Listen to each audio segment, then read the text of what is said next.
Good morning and welcome to the 48 Group Club, the Icebreakers online lecture on technical and vocational education here, China, UK. My name is David Stringer-Lamar. I have the honor of being a board member of the 48 Group Club, the Icebreakers, and we'll be just going through a number of housekeeping suggestions, if I may. Now, I can see the numbers coming in, so welcome to everybody who's joining us. We're just hitting over 50 at the moment. Here, we had our meeting in the green room, and all the speakers are very interested and excited to be engaged in this discussion today. If I could have the next slide, please, Christina. Thank you very much. And now, in terms of how we're going to engage with the format of today, we're going to have some words of welcome from the Deputy Chairman, the Vice Chairman, Keith Bennett, on behalf of the 48 Group Club.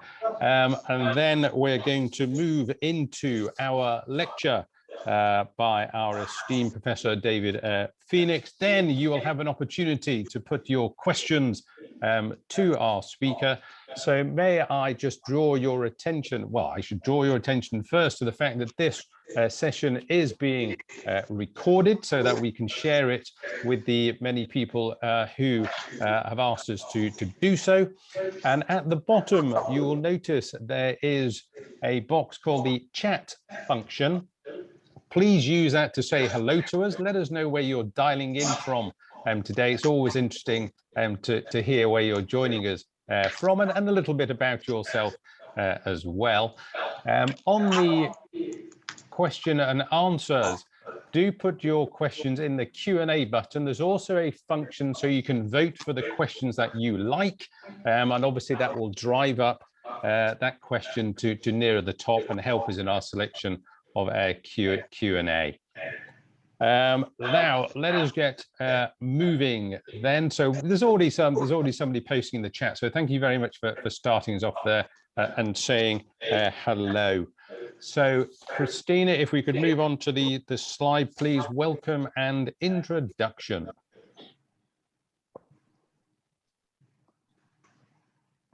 And excellent, thank you very much. It's now my great pleasure to welcome Keith Bennett to address us. Keith, sir, over to you. Oh, thank you very much, David, and welcome again to everybody. Public schools to universities, education has long since come to be seen as a success story in China-UK cooperation. However, like so much else, it has recently become somewhat controversial. I'm old enough to remember back to the first part of the 1970s when a group of very young Chinese students came to South Wales to study at the world famous Atlantic World College. And some of them went on to have very distinguished careers in China. And it's long since been the case that students from China have become by far the largest group of overseas students in UK universities, and the third largest group of Chinese students anywhere in the world after the United States and Australia. Of course, that was pre-COVID and pre the new Cold War. We'll see what happens in the future. And they've become key to the funding of tertiary education in the United Kingdom. That educational cooperation between the UK and China has promoted the friendship and cooperation between our two countries in so many areas, from personal relationships to the cutting edges of academia. And it's brought great benefits to humanity as a whole. For example, in terms of scientific and technical innovation, in combating disease and fighting climate change.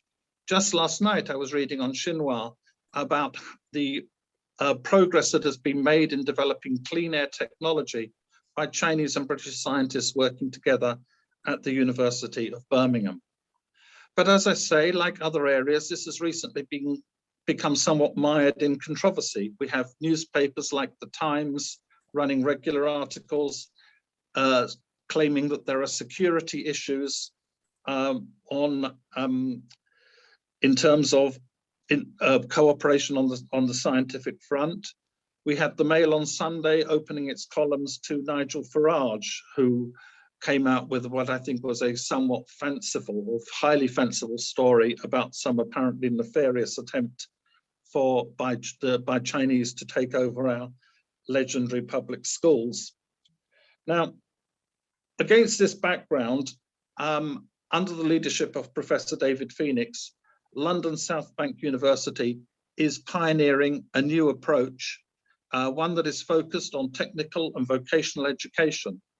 And the university has obtained permission from the UK government for the creation of a new educational group structure, which spans compulsory, further and higher education, and all with a highly applied and career-based focus. The Confucius Institute for Traditional Chinese Medicine at London South Bank University is one of the largest of its kind and works closely with institutions, particularly in northeast China's Heilongjiang province, as well as elsewhere in the country. It was the first institute to achieve global model institute status in the UK, and it is increasingly interested in enterprise development and in supporting businesses to obtain the skills and consultancy that they need to thrive. Vice-Chancellor Professor David Phoenix believes there is a huge untapped market and great potential for mutually beneficial cooperation in the field of technical education, and he is sure to be an interesting and stimulating speaker. So without further ado, I'm very pleased to welcome Professor David Phoenix to give us his lecture today. Thank you. Thank you very much, and thank you very much to the 48 group for giving me the chance to speak on this topic. I think the concept of technical and vocational education is one that's starting to get significant traction, not just in the UK, but actually across the globe. And at this time, it's generating quite a lot of discussion within China. So what I would like to seek to do is just reflect a little bit on the journey that China's been on since my early engagement with Chinese higher education in the 90s.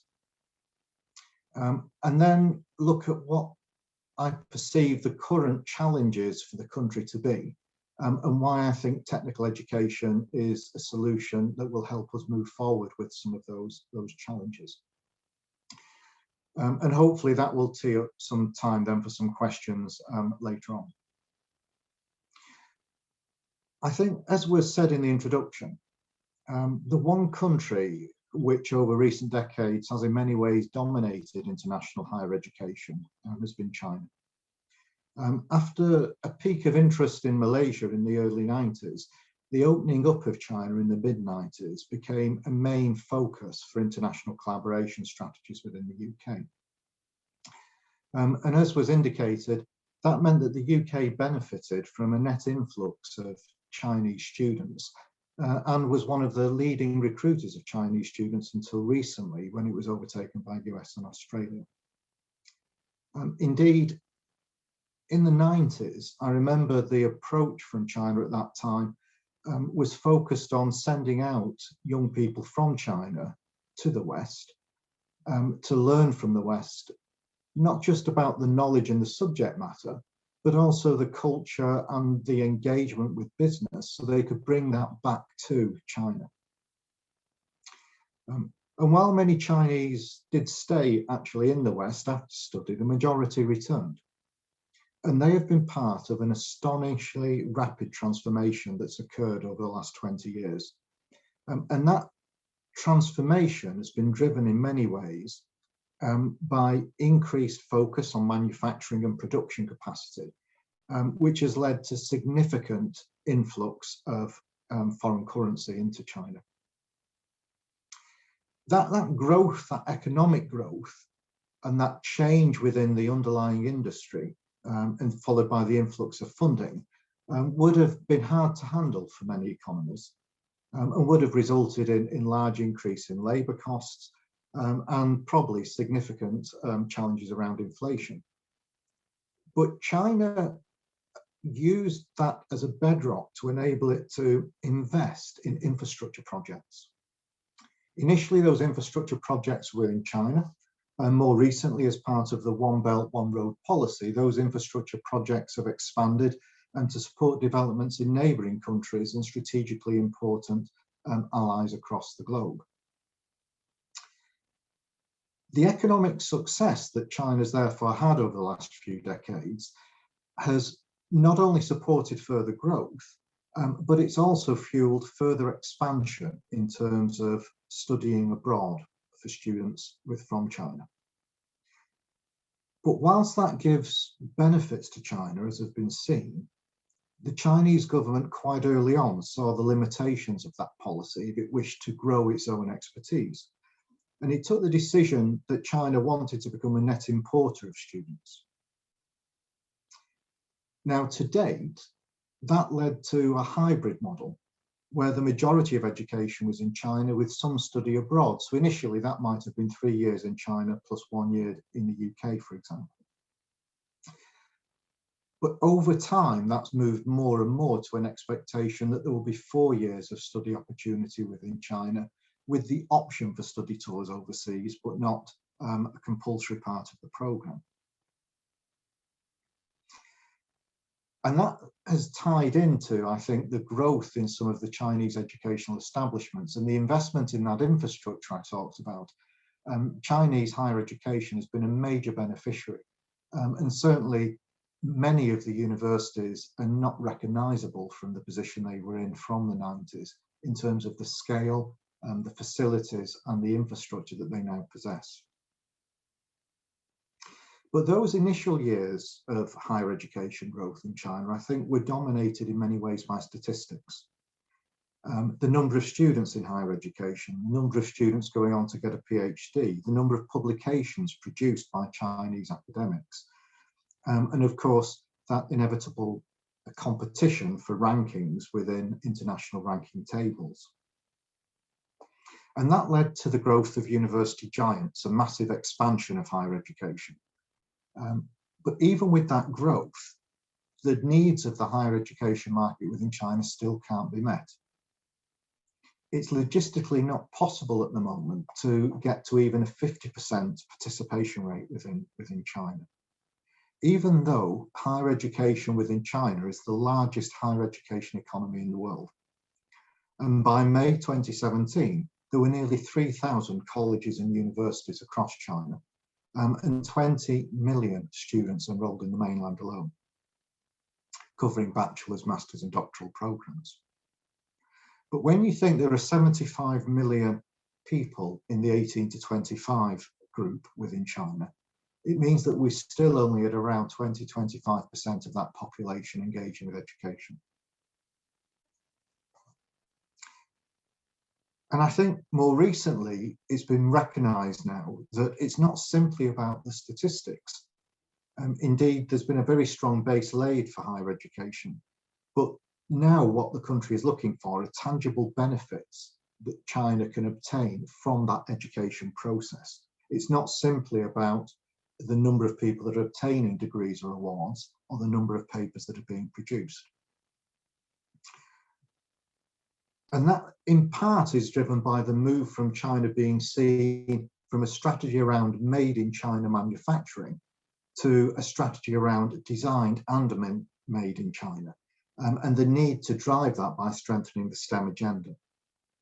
And that's visible if you visit China, across China, if you look at the high-speed railway networks or the aircraft factories in Chengdu, the further expansion of that technology is in many ways only limited by the expertise and the skills that are needed.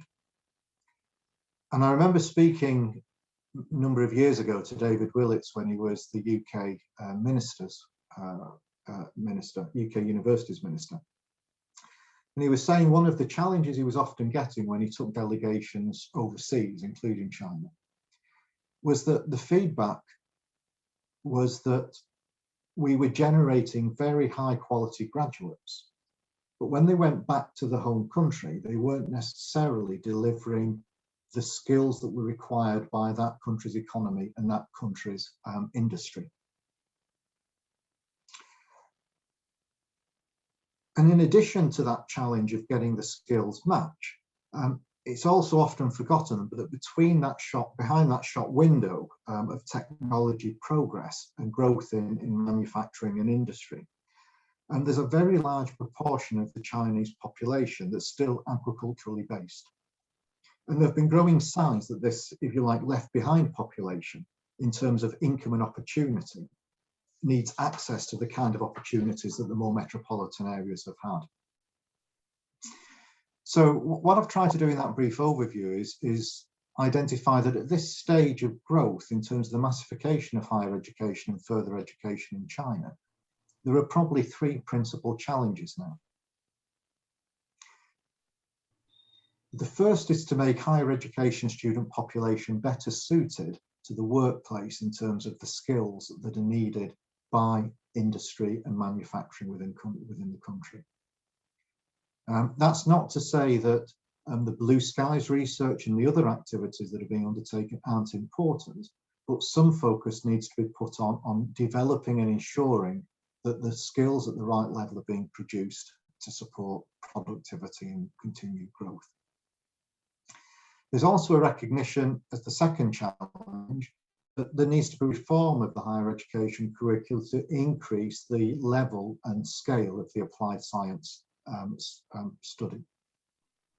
And the third challenge, which is perhaps the most challenging, is to improve access to that technical education to allow China not only to expand its industrial base, but also to level up and provide access to higher education for those non-metropolitan areas. And the response to those three challenges is likely to completely transform the shape of Chinese higher education over the coming years. And already, in order to resolve that skills gap, there's discussion within China about something called a 1+X strategy or scheme, where X relates to a vocational or technical certificate that can be taken alongside the undergraduate curriculum.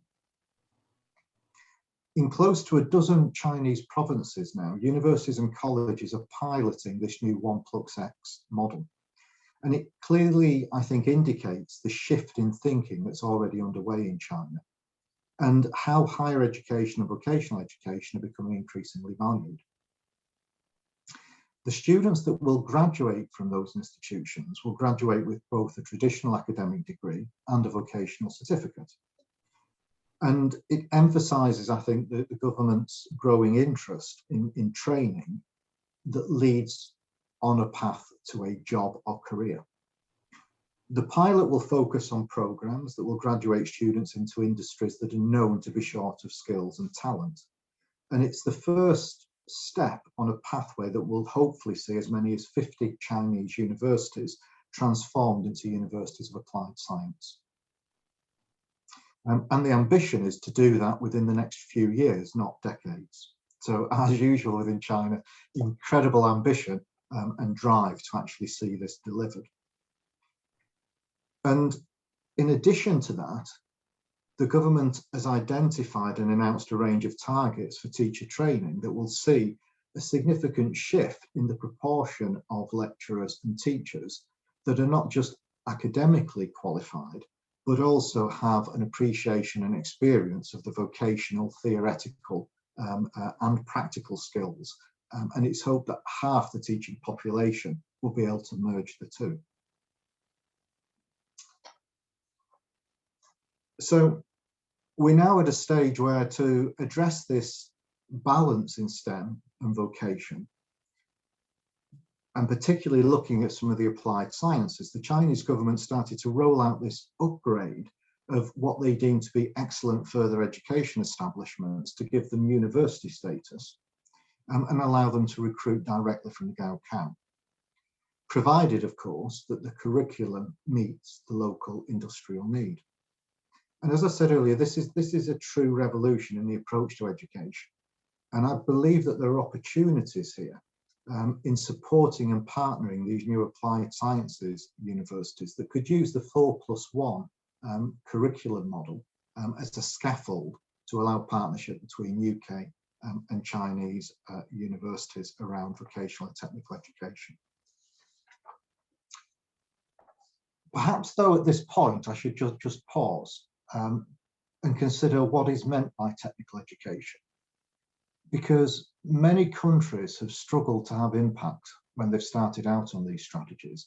And often that's because they've not really thought through what the definition of technical education is. And that lack of definition, or sometimes creating a very narrow definition, can lead to funding and regulatory challenges, and also challenges downstream in terms of how that education is positioned. And indeed, within the UK, one of the challenges we often have in the media is to get people to understand that technical education doesn't simply refer to level of education. It refers to an approach to education and the education market. And there is a danger, I think, that as China moves down its X+1 route, that it falls into that same trap. Personally, I define technical education as education that develops the skills and knowledge in a discipline that's aligned with the labour market, and in a manner which directly supports the application of that discipline in real life. And that's the ethos on which LSBU has been created. It's the ethos it was set up to address over 125 years ago. And the important thing is that technical universities that are successful, technical education that's successful, it's not actually just about the discipline.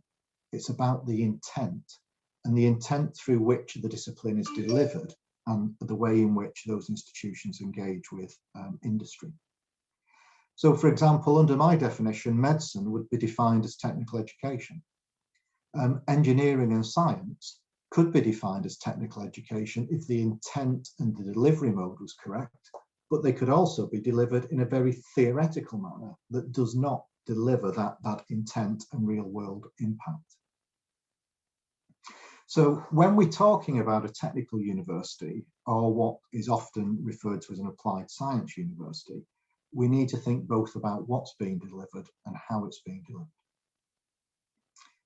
The reason I've focused on technical rather than applied science is because whilst technical universities tend to have at the heart a STEM-based agenda, that is broadening with digitization and creative industry, looking at digital creative.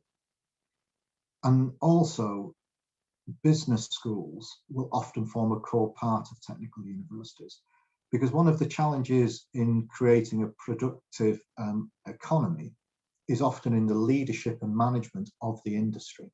And technical universities often combine their business knowledge and enterprise knowledge with other qualifications to look at education in terms of management, leadership, and technical environment. So within a technical university, what you're going to see are a number of things. The first is that it will generally be smaller and more focused than larger comprehensive institutions. LSBU doesn't teach classic Greek. It's not because we don't believe classic Greek is important or has value, but it just does not fit with our mission. It doesn't fit with our ethos. What we focus on is the creation, enhancement, and application of technical knowledge to the benefit of the economy and the individual, and to work that looks to drive productivity. That means our research also tends to be applied and close to market. And what it also means is both our teaching and our research are designed intimately with engagement through industry. And that gives an interesting mix, because strong technical universities are competing globally, but they also have a very, very strong place-based element, because they've got to address the skills need of the surrounding area and the surrounding industry. And I think that as China starts to move forward with the creation of these 50 new applied science universities, there's a role for UK universities that are focused on technical education to engage and help shape that curricula and that ethos, such that they're not just meeting place-based need, but they're also actually able to compete globally for their place in the higher education market. Now, currently, as I said, the Chinese ambition is significant within this space. And indeed, before COVID, the discussions LSBU was having with China was about the potential to participate in what are being termed university cities. Cities that were being planned in different parts of China and that were focused around a technical and a vocational core. And we were looking at using the 4+0 option as a scaffold for that.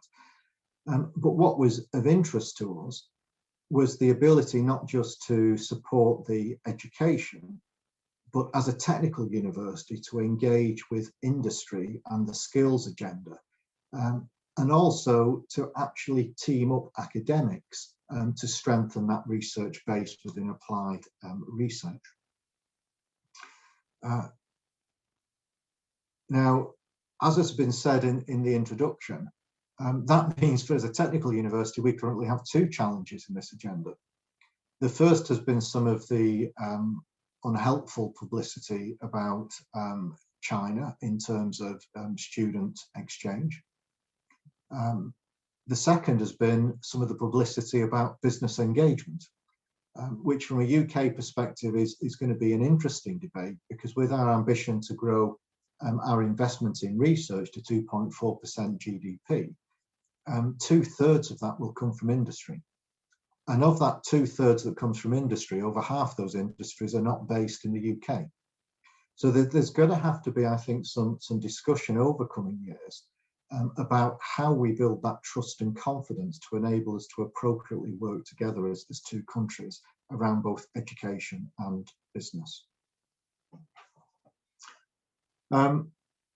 If this concept does take off, and there have been examples of Chinese universities, both in Nanjing and Beijing, looking at this opportunity around vocational institutions, I think this will be one of the biggest changes in the last 20 years since the Wang Li group supported Nottingham Ningbo. One of the biggest opportunities for UK institutions to try and support these developing technical universities.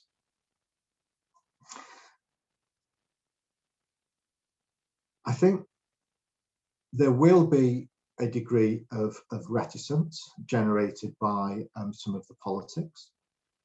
I think that is compounded by the fact that if you focus on a 4+0 model, then the risk becomes greater, because there is very limited financial return other than through study tours. Therefore, there has to be an opportunity of mitigating those risks around the wider partnership and wider trust in terms of regional development opportunities and business engagement for those universities that are able to engage with this agenda. As I said before, though, probably one of the most challenging parts of the agenda in China at the moment is widening access to technical education from previously untapped sections of the population. And that's both in terms of age profile and educational background. Working outside the metropolitan areas, but also recognising that over future decades, the rate of change within science and technology mean that within manufacturing and industry, you are going to have a lifelong learning approach and significant levels of retraining and reskilling. So these new universities, as they're created in China, are going to have to not just look at traditional degree programs, but look at how they provide access to study in different modes. And skills acquisition and upgrading the Chinese workforce, particularly in rural areas, has still not yet been felt. And that will become more pressing, I think, especially at the moment, as whilst Chinese economy is growing at a rate that we would see with envy, it is currently stagnating. And boosting that productivity is going to require this approach to lifelong learning and further engagement of a wider population. And it will require this different way of thinking. So within LSPU, for example, we created our Institute for Professional and Technical Education as part of our university. And that acts as a one-stop shop for business. And through that, we support concepts of sponsored education, work-based education and apprenticeships.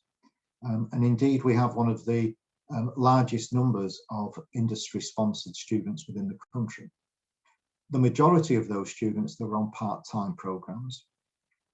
Many of them do step-on, step-off qualifications, so they will do 1 year of study, then pause, and then come back and do a top-up year of study at a later stage.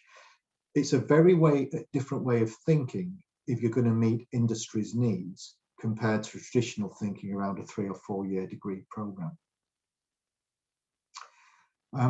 In February, after the executive meeting, China's premier indicated that there was going to be significant additional funding so that local governments across China could be supported to encourage workers to enroll in these vocational studies, and that all eligible workers could receive subsidies to enroll in skills and training programs.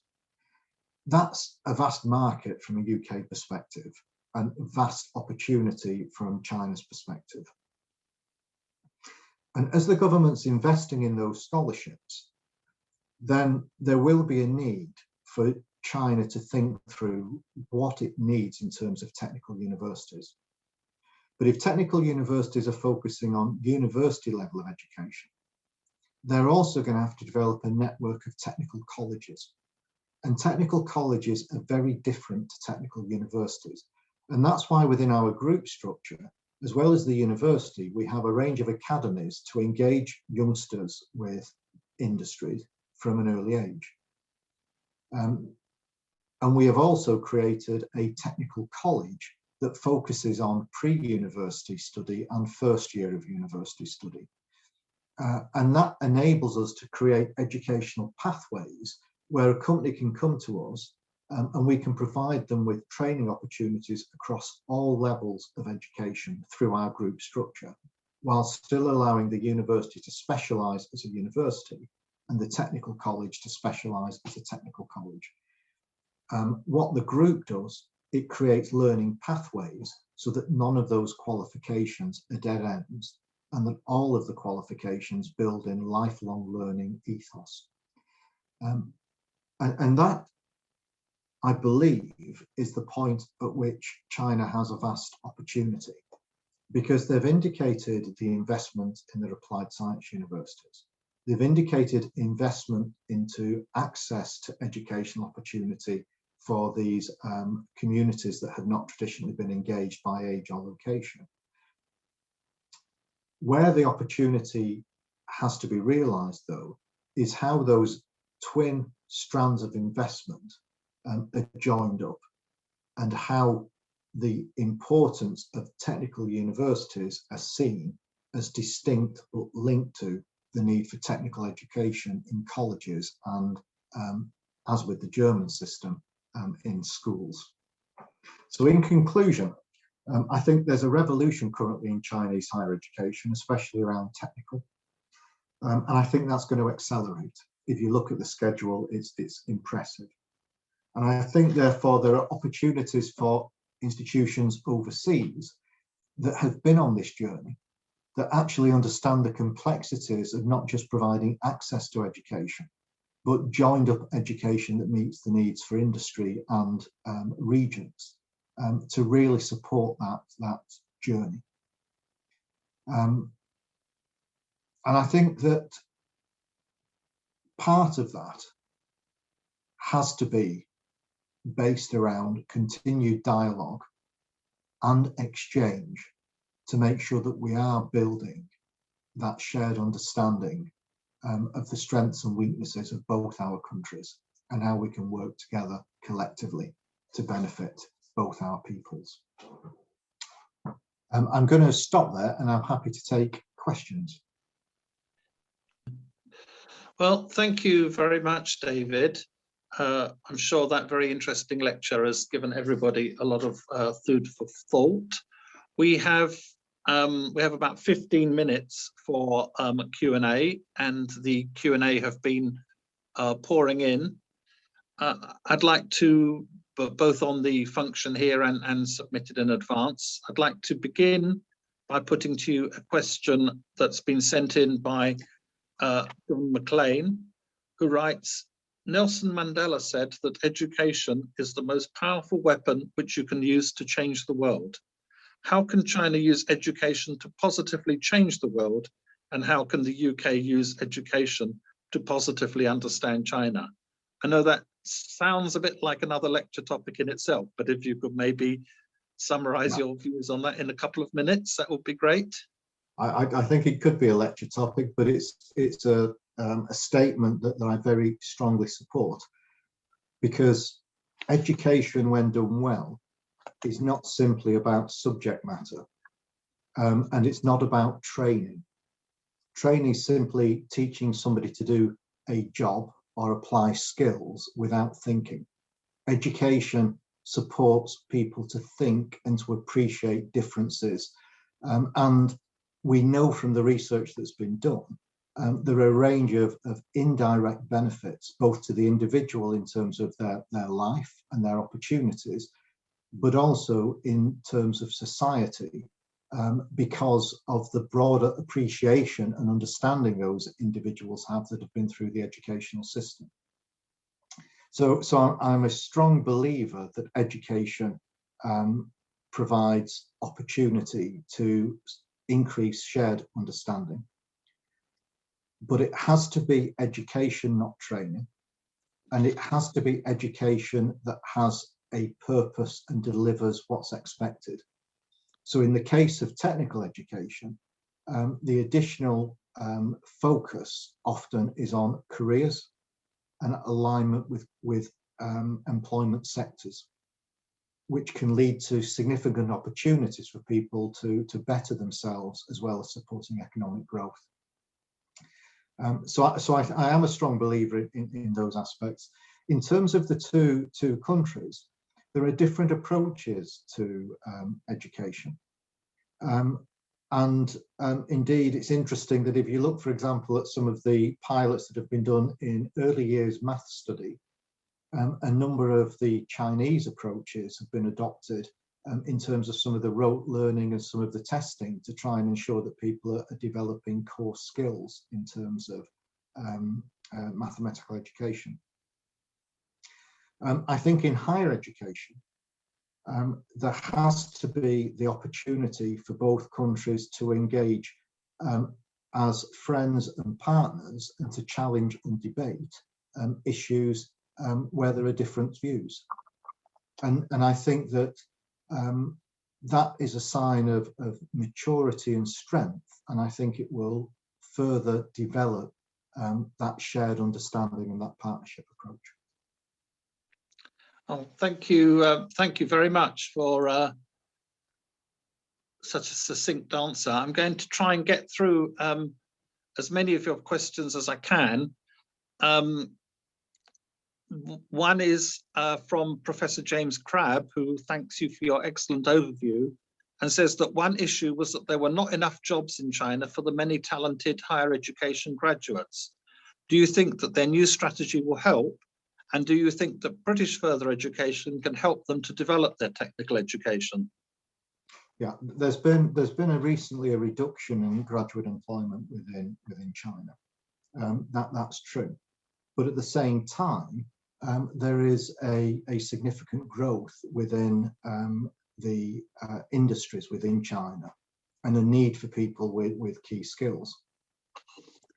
So I think what is starting to be seen is what I was trying to get across, which is this mismatch in many ways between the focus on the nature of the graduates that are being produced and the country's needs. There's always going to be a need for some of the country's current graduates.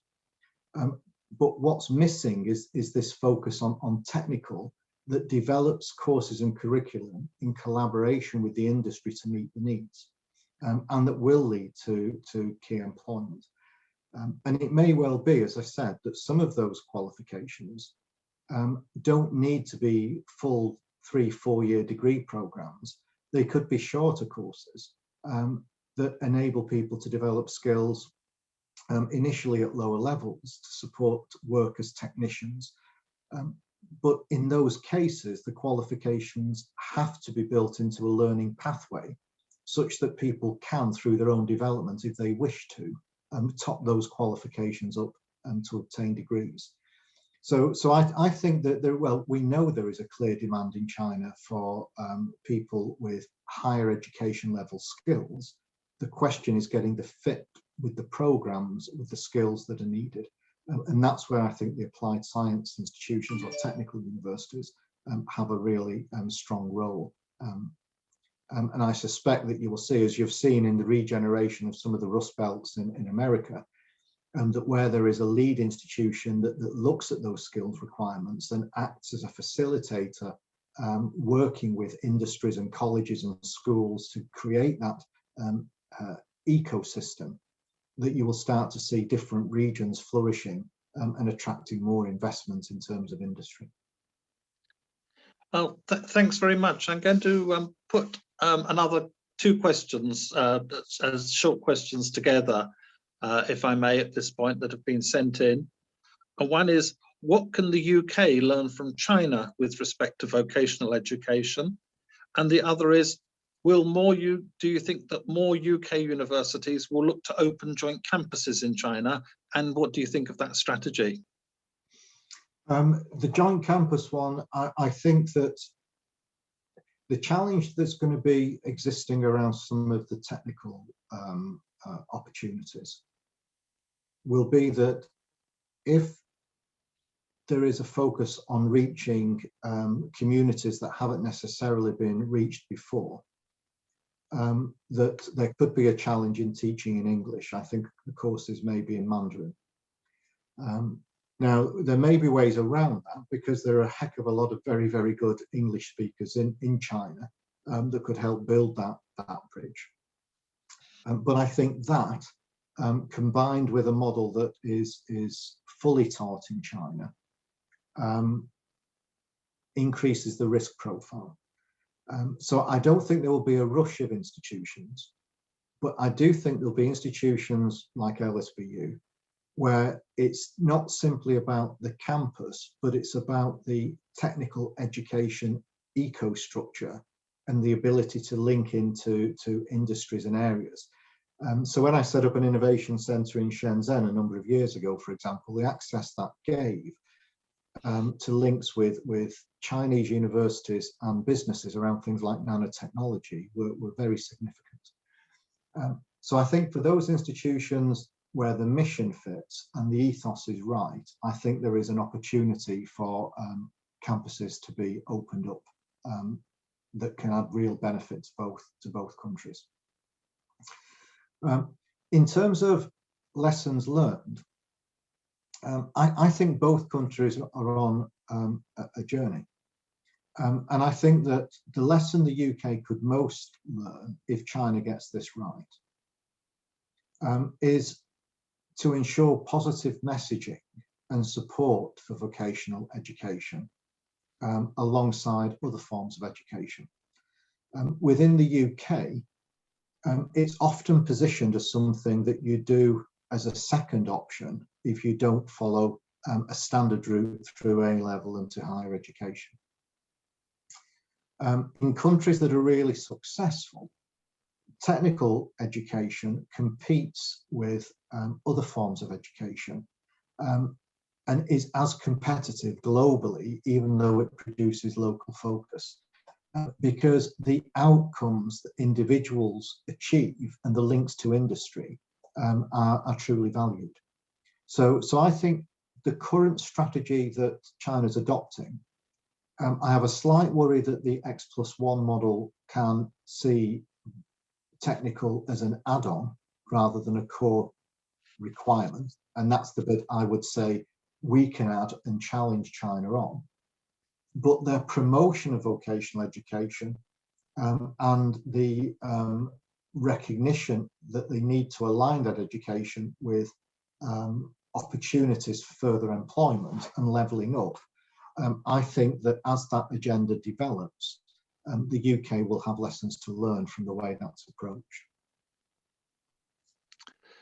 Right, thanks very much. I'm going to, if I may, ask another two questions together.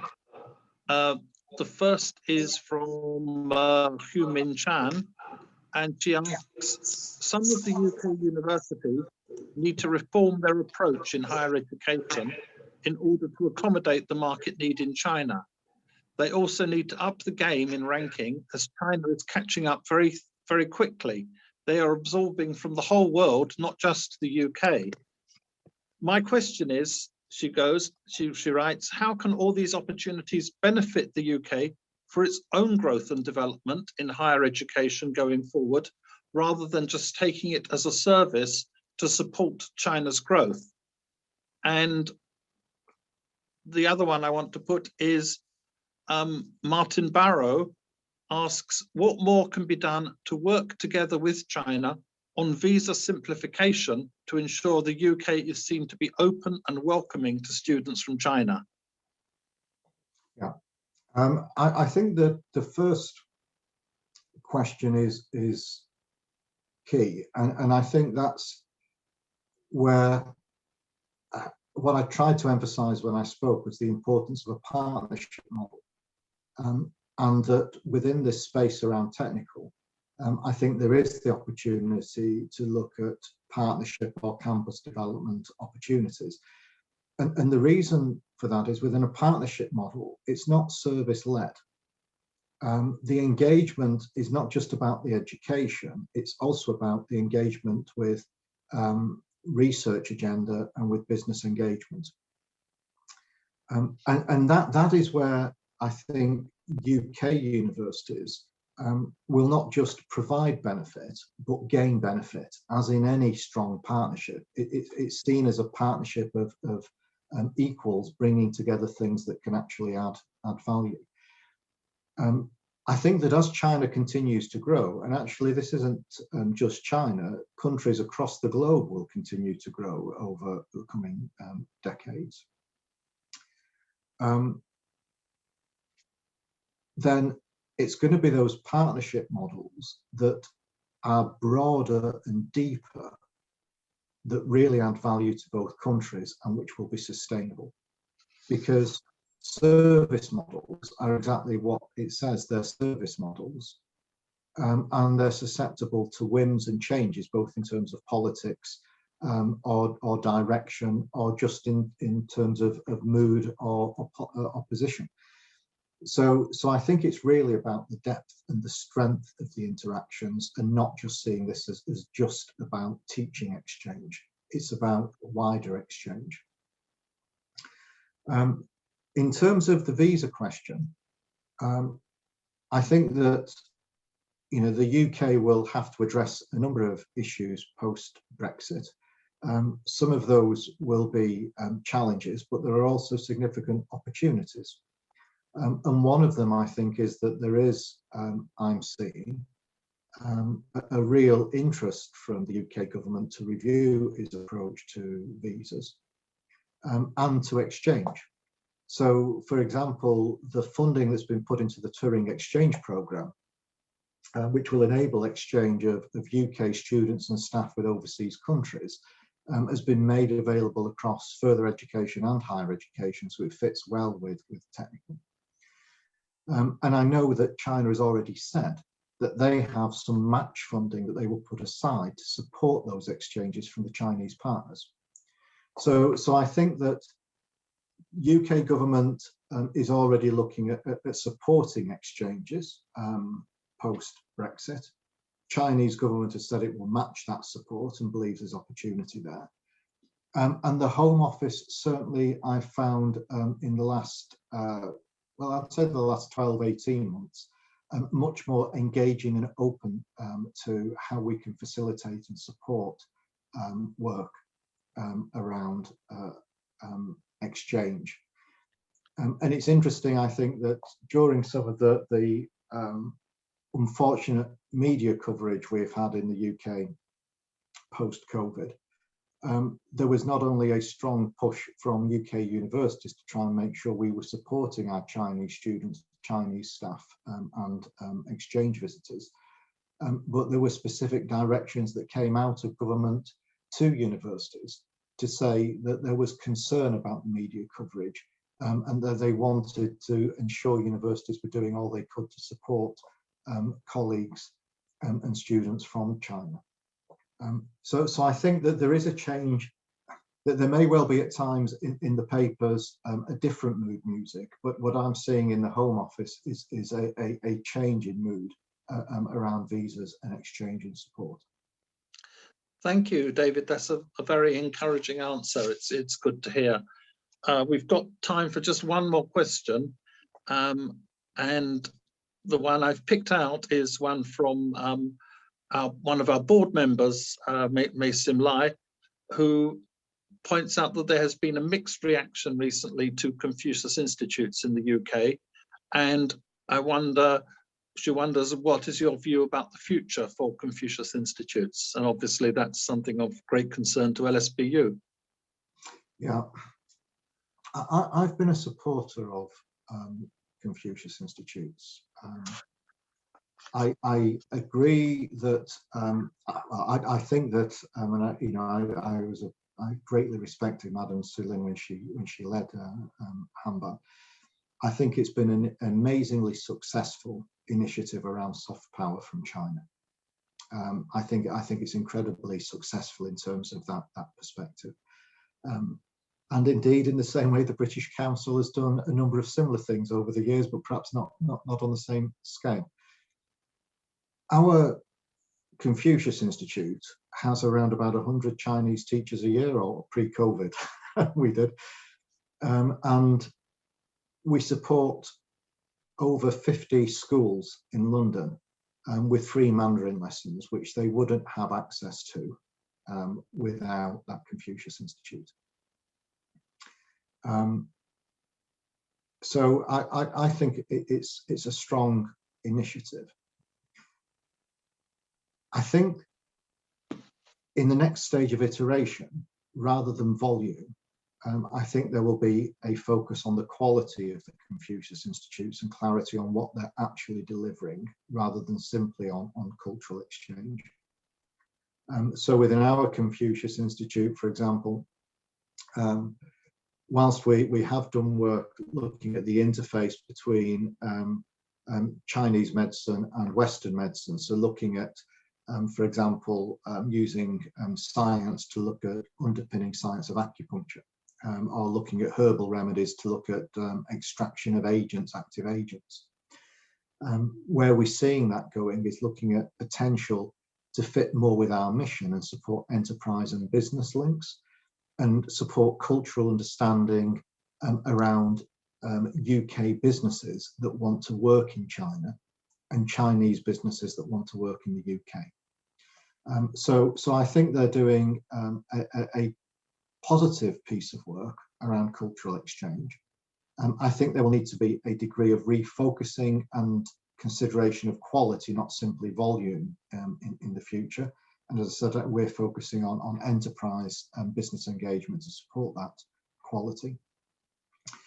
I think I am reasonably comfortable with colleagues who wish to challenge around concepts of academic freedom, which is where the challenges have previously been. Because during my time of working with our Confucius Institute, we've never had any challenges around academic freedom.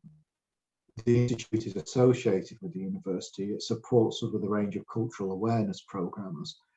It isn't involved in the design of curricula or limitation of curricula. And therefore, we don't have within our institution any concern around that area. So the concerns are there. I think the debate will go on. I think they're a strong initiative. I think they've got further potential if people are open to looking more widely at how we can engage in that cultural understanding and shared appreciation of what China has to offer.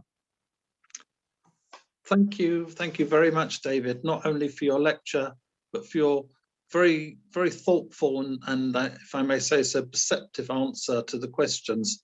none of which I have to tell the entire audience, did you have any knowledge of at all in advance? No. That's what makes them interesting. And we're also delighted and honoured today to be joined by the Minister Counsellor of the Chinese Embassy, Ms. Zhang Jin, who is responsible for the embassy's work on education. And we're very delighted that she will also make some remarks to today's meeting. So thank you, Keith. Thank you, Keith. Thank you for the invitation from the 48 group. Today, I would use this opportunity to just brief you when I was asked for join this webinar, the latest development of vocational education, particularly in terms of policy, and also our latest policy for international cooperation in education. Professor Phoenix, you might have already known that vocational education and training has been one of our priority for years in China. The major reform have been there for, as far as I can remember, the last 10 years. So one of the major project that we are doing, or we will continue to do, is to try to shift half of our local colleges from traditionally more academic oriented to applied sciences oriented, applied technology oriented. And the year before last year, 2 years ago, is 2019, the major national policy paper was released, which is the National Reform Plan for Vocational and Education, which consists of 20 major tasks for vocational education. And in China, we called it, we briefly renamed this long document as the 20 items for vocational education reform. And the latest actions that Ministry of Education colleagues back in China, in Beijing, has taken is a 3 years action plan for vocational education development, which was released this January, and by 9 departmental bodies, including Ministry of Education, Ministry of National Committee of Reform and Development, and Ministry of Finance, etc. And these latest 3 years action plan identify 10 major tasks and 27 measures that the Chinese government will take in the few years to further develop vocational and technical education. And when I talk about vocational and education in the context, it's not only means traditionally secondary school vocational education schools or vocational education colleges, but also higher education as well. And this time, the higher education is one of the major reform areas that we will take. You might have heard already that in China, I think last year or in 2019, the major, I think one of the biggest brave steps that we have taken is to develop universities for vocational education. We call it 职业大学, it's called vocational universities, and at undergraduate level. So 23 such institutions have been set up as the piloting trial in China, maybe including the one maybe Professor Phoenix you've mentioned in Nanjing and Beijing as well. And we also set up 80 disciplines oriented more at vocational ends and needs by now. And during that reform, the core is to bring industry and enterprises and education together more closely to encourage and find ways that industry and enterprises can be heavily or deeply involved into the whole training system of vocational education. Not only just as the, sometimes in the past, this involvement was simplified as providing apprenticeship opportunities or providing equipment to the school or college so that students and teachers can use. But now what we are looking at, or what we're expecting, is a in-depth partnership between industry enterprises and colleges and universities and vocational education schools. So industry will not only involve in the training of students, it will involve in the reform or change of curriculum, training of teachers, the evaluation system of students, and also for vocational education as well. We try to set up a different assessment system for vocational education, not follow the traditional academic model, because we don't think it will fit into the new context.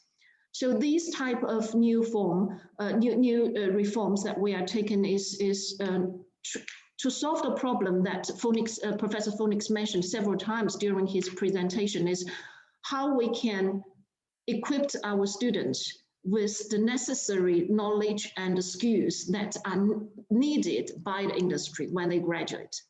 So at one hand, we have graduates who cannot find a job, but on the other hand, we have complaints from industry that the graduates they recruit do not really have the necessary skills and knowledge they need. So that's why we are thinking, we are taking different measures to try to reform the vocational education sector. And the 1+X qualification system reform is also to this end, for that purpose as well. It's not only just bring technical education into the traditional or as an add-on, but by bringing technical vocational education more embedded into the traditional vocational education process, is that not only they receive a degree or a certificate, but while they are receiving the training in the 3, 4 or more years, they will receive they will obtain the knowledge and particularly skills that are needed by the industry and enterprises, so that when they graduate, they can not only obtain an educational certificate like a college certificate or undergraduate certificate as bachelor, they are ready to receive another certificate which are more professional oriented. So that's the reform that we are taking, but it's not easy. It won't be easy because China, somehow like UK, that vocational education and applied science will be regarded as something secondary. Only those traditional, in the traditional notion, only those students who are not smart enough or not good enough will take vocational education. But what we are trying to send the message is vocational education and academic education is not something like something is good or something is better. It's just different types of education. It trains people different skills and capacities and meets the different needs of the economy and society. And in terms of the opportunities that this new round of reform that China has taken on can bring to UK, I think with Chinese government is very open at this stage.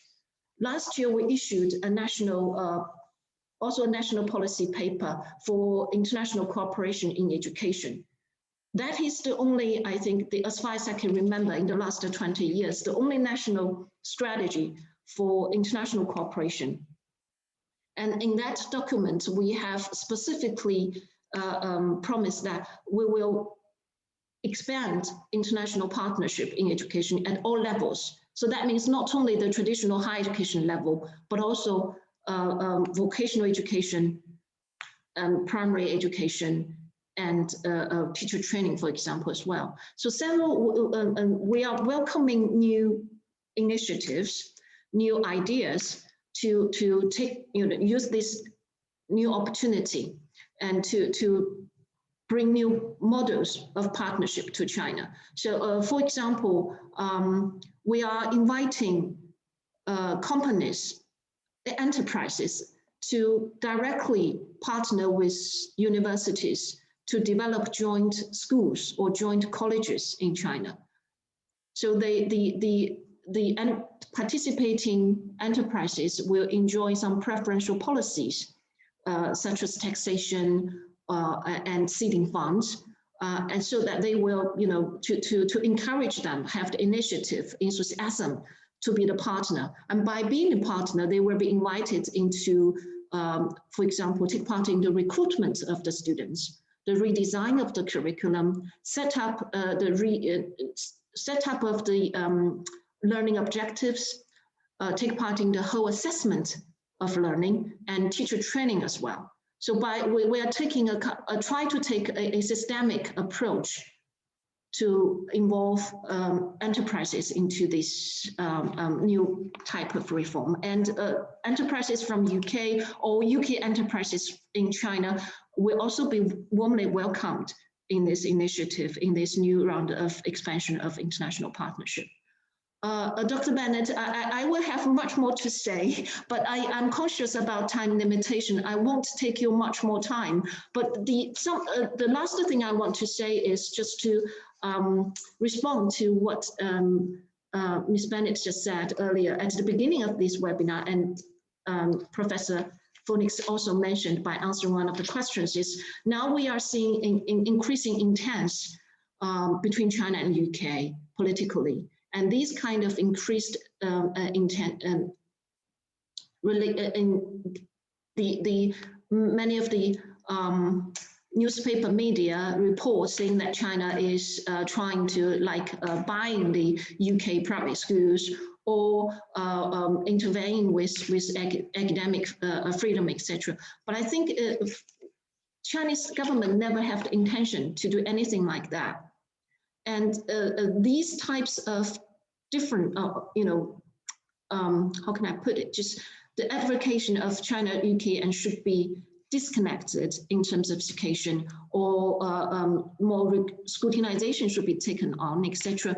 I think many of these comes from misunderstanding of each other or mistrust. And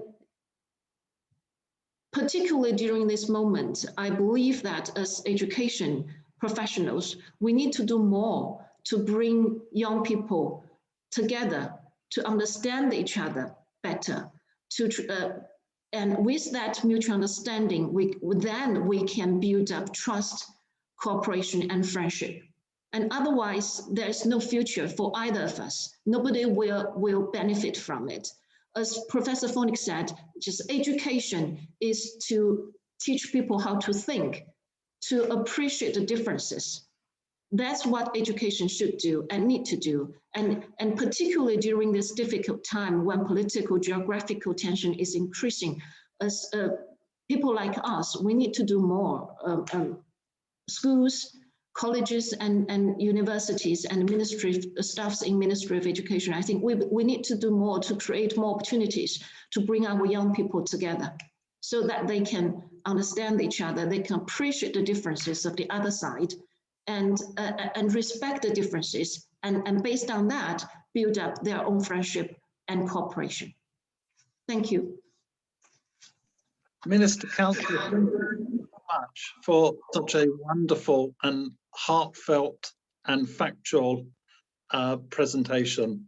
As you said, you could have said much more, and listening to you, I'm sure I speak for everyone to say that we'd like to arrange something to have you back where you really can speak to us in length and have a good discussion.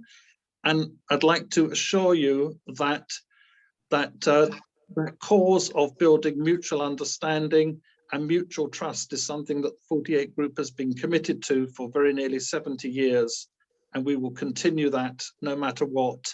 And you have our assurance of that. We will continue to work for that always, together with our Chinese friends. So thank you so much once again for your remarks. I learned a lot. I'm sure everybody else did. I hope that we can meet in person soon. Thank you. I hope so too. Thank you. And to all your colleagues. So just let us know if we can help. You know how to find the 48 Group. At this point, I'd like to pass over the chair to our chairman, Mr. Stephen Perry, who is going to express the appreciation that we all have for Professor Phoenix for his talk, and not just his talk, but for his long years of engagement and work with China and building that mutual understanding by honouring him on behalf of the 48 Group. So if I may thank everyone and hand over to Stephen now. Thank you.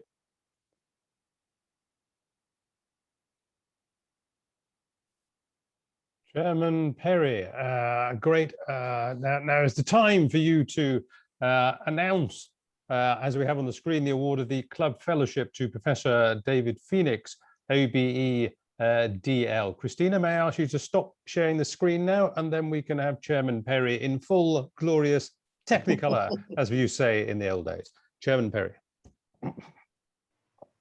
Thank you very much indeed.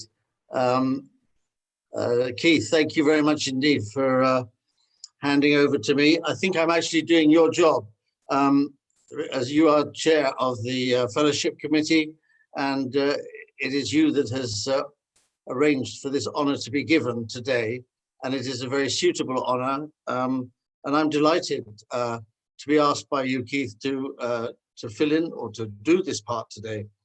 I met David at length a few months ago. We had a discussion which I was very worried about. I am a fellow of his university, and so I felt I could talk to him, but I know very little about science. I have done lots of technical transfers, and I've never yet been tripped up because I've never had to do too much too deep. But it's been a great moment in my life to listen to David talking about the importance, not of technology transfer, but how to make it capable of being operated and understood. And that's what I took from what David talked about. It's all very well to have the theories of science, you've got to apply them. Just before I go on a little bit, David, I think I should, on both your behalf and Keith's behalf, thank David and Christina, who pulled today's operation together with Maysim. It's very kind of you all to do that. Thank you very much indeed. And also to say, Minister, what a pleasure it is for us, the 48 group, to welcome you into London and into the job of being in charge of the education department, with whom we've had such good cooperation. And I share Keith's view that we should do what we can to make this a joint activity sometime this year, where you can talk about what we're doing in the world of education between Britain and China, upon which you touched. I think that, David, when you talked today, you drew attention to the importance of the vocational aspects of education. And I just wanted to say this, that over the last 2,000-3,000 years, China has been the leader in terms of innovation, scientific innovation. And Dr. Joseph Needham in Cambridge probably brought that more to our attention than anybody else in his works, in the 24 volumes on the science and civilization of China. China for the last 150 years has experienced some setbacks. In 1949, it was called the poor man of Asia. And today, China is back, returned as a major leading economy and major leading force in the world today. That causes some problems for some people. It's an opportunity for others. We're delighted that China's returned. It's what the founders of the 48 group anticipated happening, and they were very influenced by Dr. Needham and Professor Joan Robinson. What we should take from that past period of history was that the innovations came from China to the West. Much of the industrial revolutions of Europe were led by innovations that came from China. In the last 50 years that I've been working with China, in which I've organized many technical transfers, what has been evident is that the technology transfer has been from the West to the East.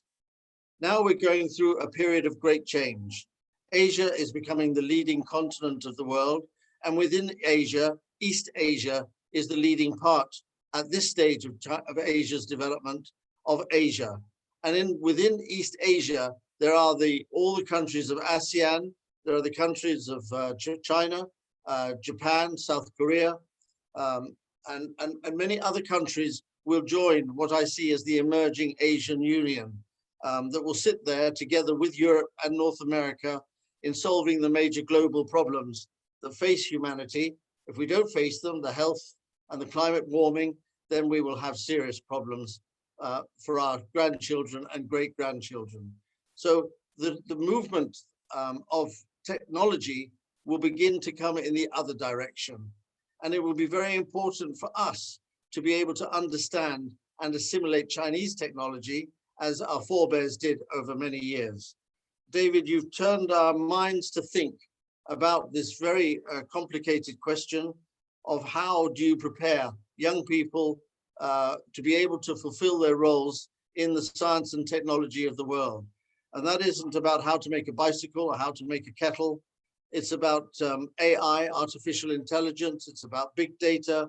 It's about the digital world, the world of health. So many other different areas and sectors are going to change and transform in the next 10, 20, 30 years.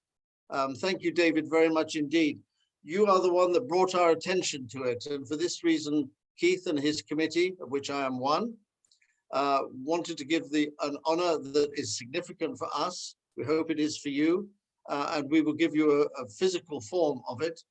Today is virtual, so we will give it in terms of expressing to you our appreciation and our thanks for making us think about the vocational world. Thank you very much indeed, David. Thank you very much indeed, Keith. Back to David Lamar. Thank you very much indeed, Chairman Perry. Professor David, would you like to make a comment? I just need you to unmute, please, Professor David. Thank you.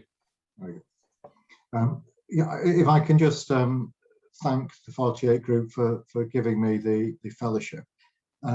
It is something I am very appreciative of and see as a significant honour. I've had the privilege of travelling to and from China for 25 years now. And I do strongly support the Minister's words that the more we can get a shared understanding between the two countries, I think the better for all our peoples. And in some ways, I think China can be seen as very complicated. In other ways, from my experience, I found it relatively straightforward, in that there is a strong focus on trust and trust of individuals. And I've known that when I've worked with colleagues in China, if we've reached a point of agreement over dinner, if we've said we will support, I know that I've been able to rely on that support. And that's been consistent throughout all the years I've been working in China. So I think having the opportunity to be associated with this group is something I value, because it consists of people who haven't simply been talking about the importance of partnership, but I think who have experienced and spent time working in both UK and China. And I think that I hope there's something I can offer to the group, but I'm sure there's also a lot I will learn from the group as I continue to hopefully follow my journey of engagement with China. So thank you very much. Thank you very much indeed for those kind words, Professor David, and very much looking forward to the physical handing over of the fellowship, which Chairman Perry always does with such great aplomb and style. I would now, Christina, if you could share your screen, please. And I would now like to invite Maysim Lai, OBE DL, to address us. Maysim Lai. Thank you very much indeed, David. My congratulations to Professor David Phoenix. And I'm delighted that he's a fellow Deputy Lieutenant of mine in Greater London. And I'm delighted to see him receive this award. Now, if you have enjoyed the webinar today and would like to know more about the 48 Group Club and to engage with us, do consider joining. It's very easy to do so. You just go onto our website. We have corporate members, large or small, and also individual members who are associate members. As set out on the slide, there are various benefits of membership. Obviously, sort of networking with like-minded people who are interested in China doing business with people in China and doing business with Chinese people over here. We have a lively program of events. For instance, our Chinese New Year celebration had the premier of China as our guest of honor and speaker. And we've had Sir Vince Cable. We've also had the Chargé d'Affaires recently, and also obviously today's webinar. And we have a women's icebreakers group that took part in a joint International Women's Day celebration. And we have a young icebreakers group. And then also, you will get a deep understanding of Chinese policy and what is happening through our regular China Global Impact updates. So do sign up, and we look forward to welcoming you as a member and also to our future events.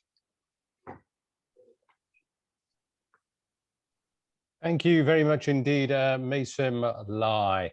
If you just stop the screen sharing now, please, Christina. We have reached the end of what I'm sure you will agree has been a fascinating, engaging digital 48 Group Club Icebreakers event. I would like to thank, of course, Professor David for your expertise and skill. Obviously, Minister Zhang, thank you very much for your comments. I look forward, as Chairman Perrier said, to a further discussion about those, as the Icebreaker Group has always done and will continue to not only maintain but increase the strength of the bridge that exists between the UK and China. Thank you very much, of course, to Stephen. Thank you very much to Keith. Thank you very much to Maysim Lai. And thank you very much to my technical co-pilot today, Christina. And of course, thank you very much to all our splendid attendees. Thank you and goodbye. I wish you a very good day on behalf of all of us. Goodbye now. Thank you. Goodbye. Bye.